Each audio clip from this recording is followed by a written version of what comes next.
और lecture number 7 में हम लोग डिस्कस करेंगे एस्टर्स, एनहाइड्राइड, नाइट्रो ग्रुप और कुछ हैलोजन के नोमेनक्लेचर के बारे में। तो चलिए दोस्तों शुरू करते हैं one by one.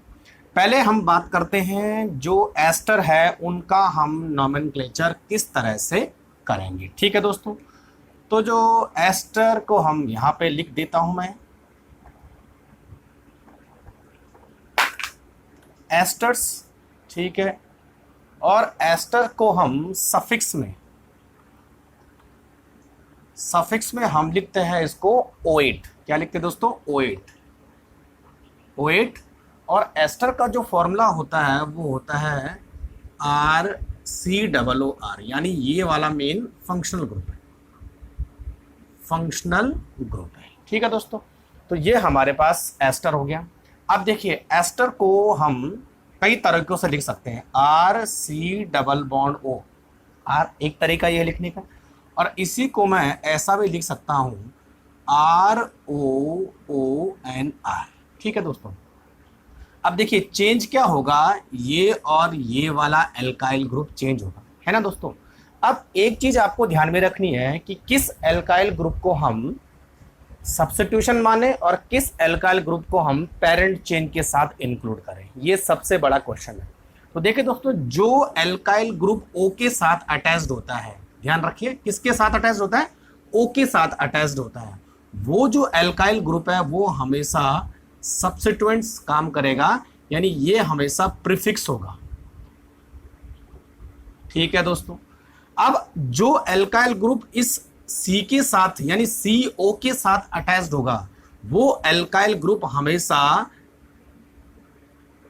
Main alkyl group में काउंट होगा और ये हमेशा जो है एक पेरेंट चेन बनाएगा।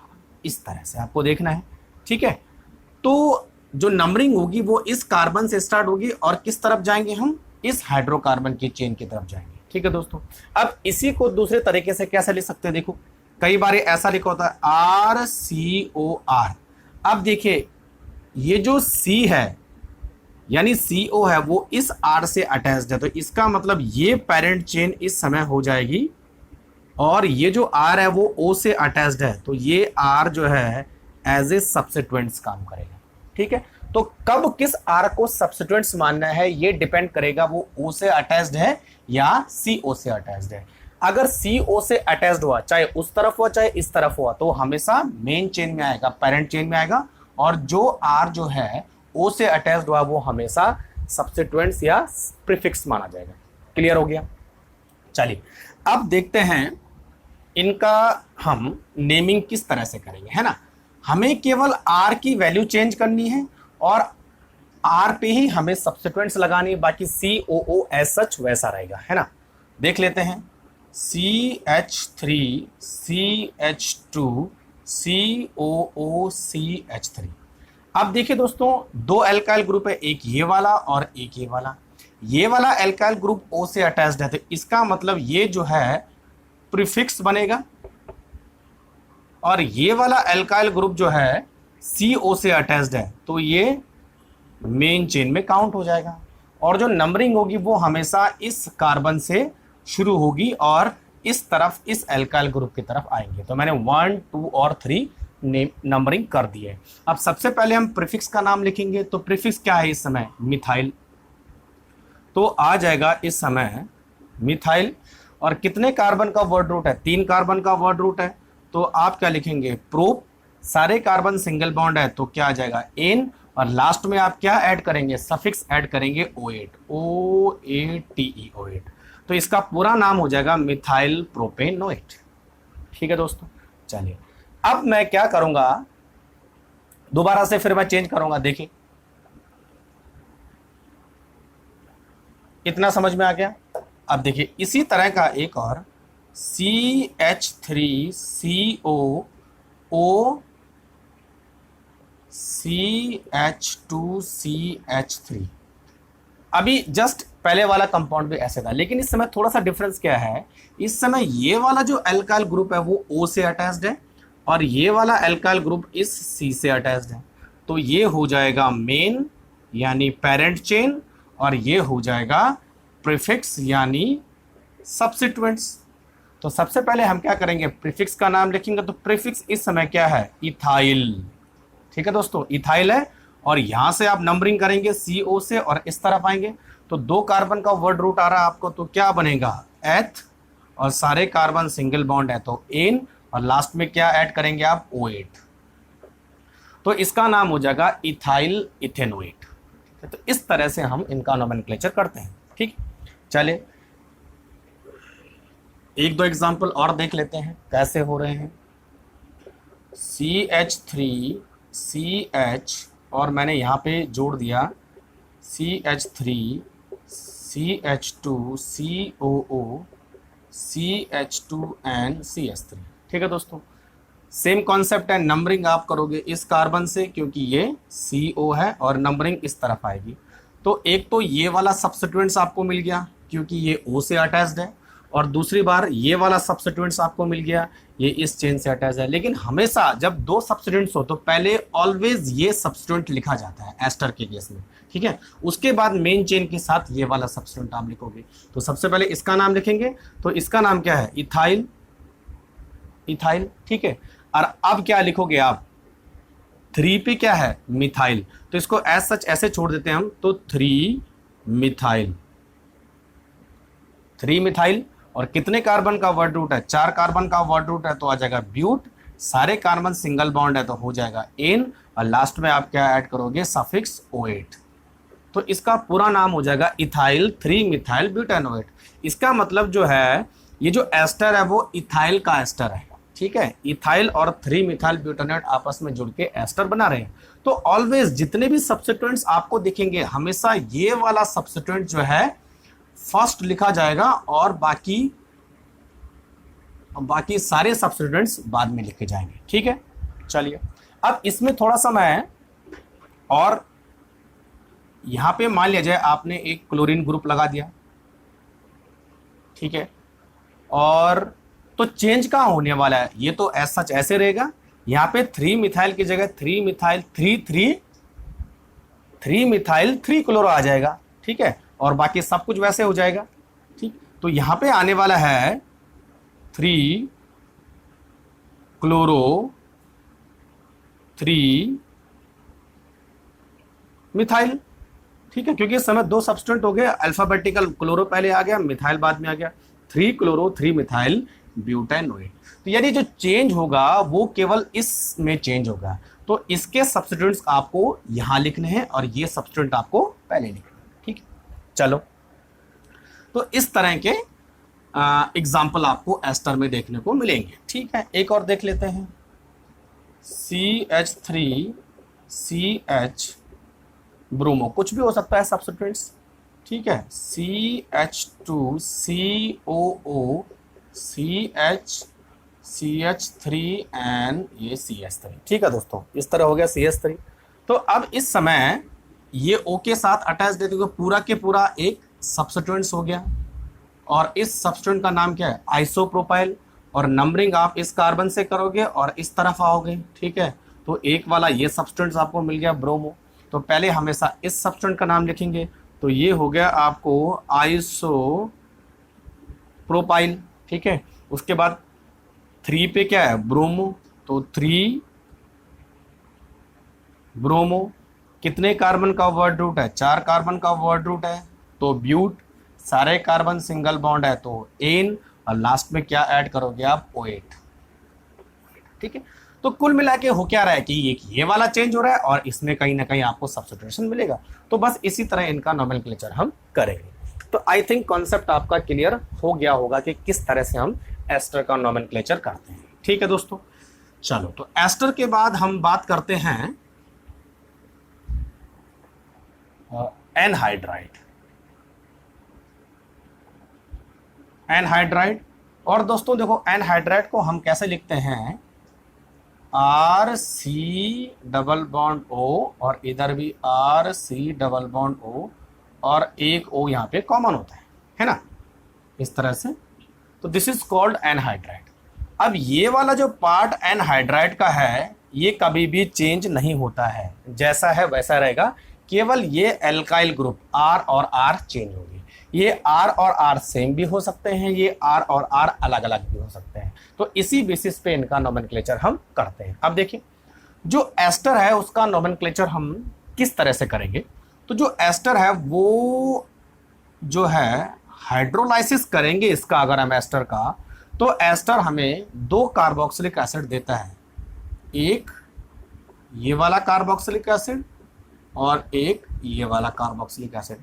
तो कुल मिला के हम ये बोल सकते हैं कि जो एस्टर है उसका नोमेनक्लेचर कार्बोक्सिलिक एसिड के नोमेनक्लेचर के डिपेंड करता है, उस पर डिपेंड करता है, ठीक है। और आपको पता है हम कार्बोक्सिलिक एसिड का नोमेनक्लेचर कैसे करते हैं। देखिए हम लिखते हैं कार्बोक्सिलिक एसिड को एल्केनोइक एसिड, तो ये भी एल्केनोइक एसिड और दूसरा भी एल्केनोइक एसिड। तो दोनों कार्बोक्सिलिक एसिड सिमिलर भी हो सकते हैं और अलग अलग भी हो सकते हैं। तो जब हम इसका एनहाइड्राइड बनाएंगे तो हम क्या करेंगे, इन दोनों कार्बोक्सिलिक एसिड का नाम लिखेंगे। देखो एल्केनोइक, एल्केनोइक और क्या जोड़ देंगे हम, एनहाइड्राइड। तो इस एनहाइड्राइड का जो नाम होगा वो होगा, देखो एल्केनोइक एक एसिड का नेम, एल्केनोइक दूसरा एसिड का नेम प्लस एनहाइड्राइड। अगर दोनों कार्बोक्सिलिक एसिड सिमिलर हुए तो केवल हमें एक बार एल्केनोइक एसिड लिखना है, और दोनों कार्बोक्सिलिक एसिड अगर अलग अलग हुए तो हमें उस कार्बोक्सिलिक एसिड का एल्केनोइक एसिड, दूसरे कार्बोक्सिलिक एसिड का एल्केनोइक एसिड प्लस एनहाइड्राइड, इस तरह से हम इसका नोमेनक्लेचर करेंगे। चलो अब देखते हैं। आई थिंक कुछ समझ में आ रहा होगा कि किस तरह से करेंगे, है ना। तो अब देखिए मैं केवल चेंज कर रहा हूं R को, तो मैं यहां पर लिख रहा हूं एक CH3 और यहां पर लिख रहा हूं मैं CH3, ठीक है। तो इसका मतलब क्या हुआ कि ये जो एनहाइड्राइड है वो इतना पार्ट इसमें एक एसिड है और इतना पार्ट इसमें दूसरा एसिड है ना। ये वाला जो है कार्बोक्सिलिक एसिड और ये वाला भी कार्बोक्सिलिक एसिड, इस तरह से होगा, है ना। तो अब इस कार्बोक्सिलिक एसिड का नाम क्या है, देखिए दोस्तों 2 कार्बन है, 1 और 2। तो इस 2 कार्बन के कार्बोक्सिलिक एसिड को हम बोलते हैं इथेनोइक एसिड, इथेनोइक एसिड, और इसका नाम भी सेम है इथेनोइक एसिड, ठीक है।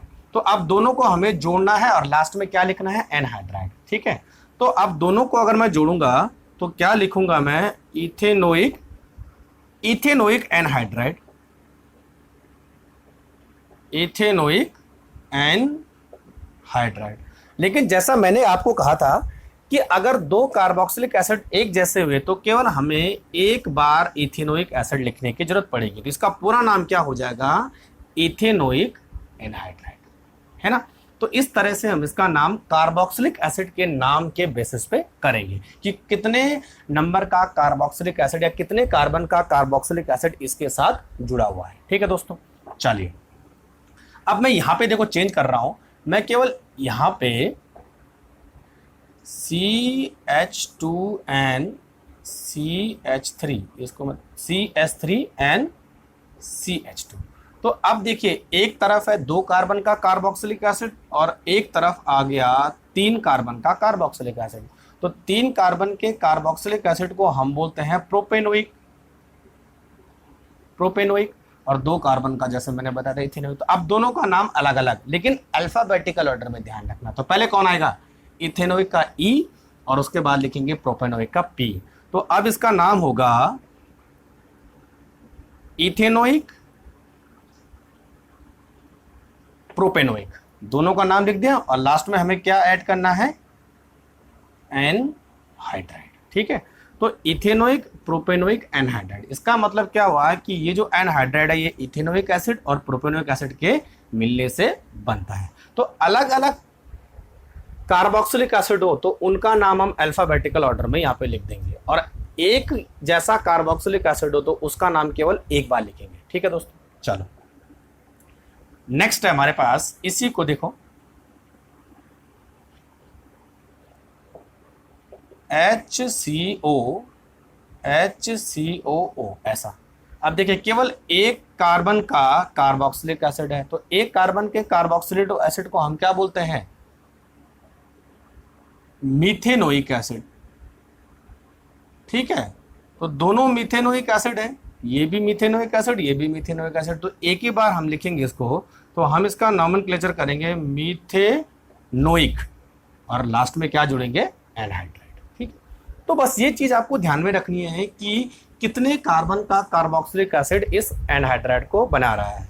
अगर दो अलग अलग कार्बोक्सिलिक एसिड का दोनों का नाम अलग अलग आएगा, वो भी अल्फाबेटिकल ऑर्डर में। ठीक है, और अगर एक ही जैसा कार्बोक्सिलिक एसिड है तो केवल एक बार नाम लिखने की जरूरत है, plus anhydride. Concept clear?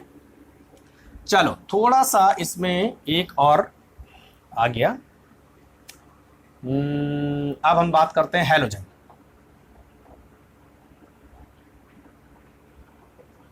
Halogens, ठीक है दोस्तों। अब हैलोजन में हम बात करेंगे क्लोरो, ब्रोमो, आइडो एंड फ्लोरो। ठीक है, तो मान लिया जाए इस तरह से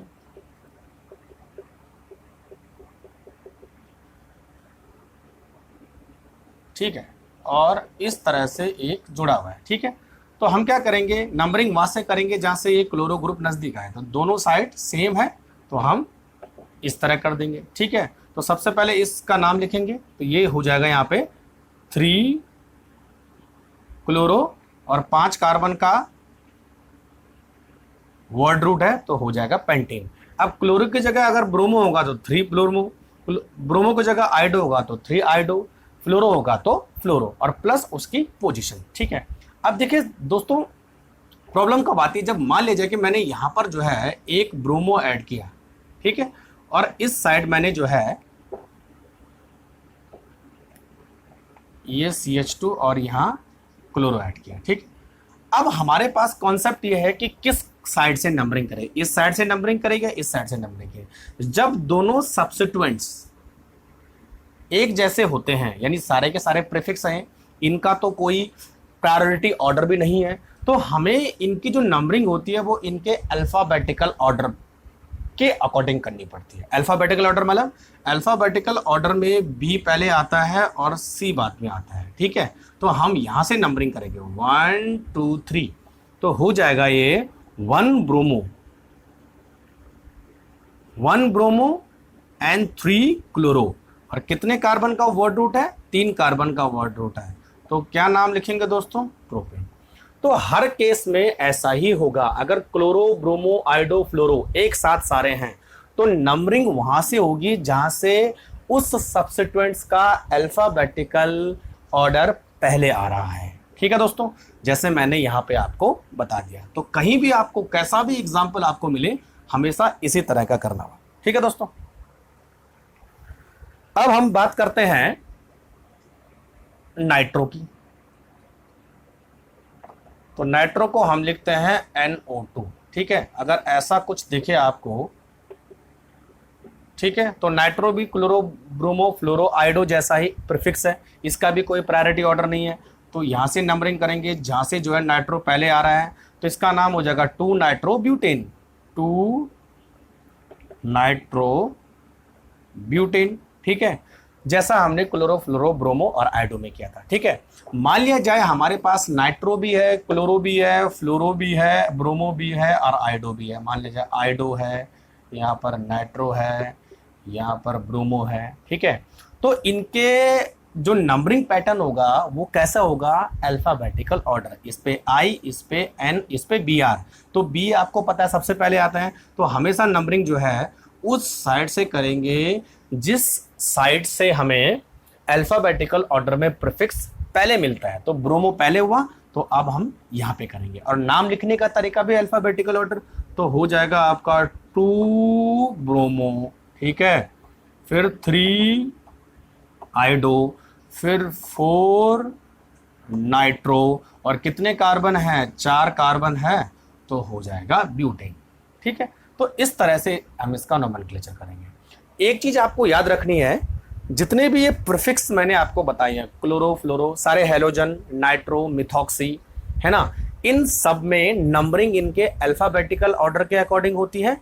क्योंकि इनमें कोई भी प्रेफरेंस ऑर्डर नहीं है। तो चलिए आज इस लेक्चर को हम यहाँ पे फिनिश करते हैं, बाकी आगे का पोर्शन मैं नेक्स्ट लेक्चर में कंप्लीट करवाऊंगा। ठीक है, अभी बहुत सारे आईपीएससी नेम हमें सीखने हैं, आप मेरे साथ बने रहिए।